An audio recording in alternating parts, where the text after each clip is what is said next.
Welcome to the fascinating world of comets, the icy visitors of our solar system. These celestial wanderers have intrigued scientists and stargazers alike, offering a glimpse into the mysteries of space. Comets are small, icy bodies that orbit the sun, composed of ice, dust, and rock.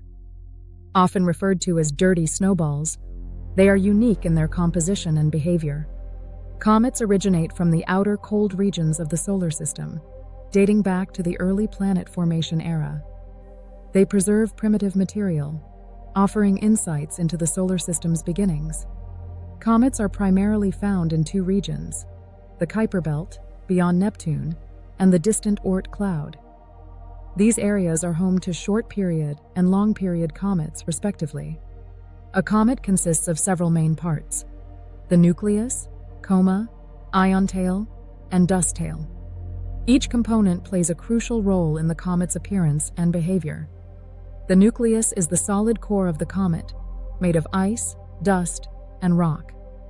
It ranges in size from a few kilometers to tens of kilometers, forming the heart of the comet. As a comet approaches the sun, solar heat increases, causing surface ice to sublimate into gas. This process releases dust particles, forming a large luminous envelope around the nucleus. Comets typically have two tails, the ion tail and the dust tail. These tails form as the comet nears the sun, shedding material from the nucleus and creating a spectacular display.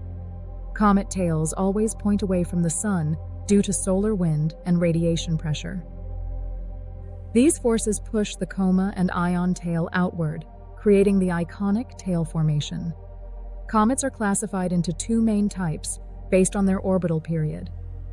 Short-period comets, which orbit the sun in less than 200 years, and long-period comets, taking more than 200 years. Studying comets is crucial for understanding the formation of the solar system, searching for organic molecules in water, and exploring how life may have originated. These icy remnants hold the secrets of our cosmic past.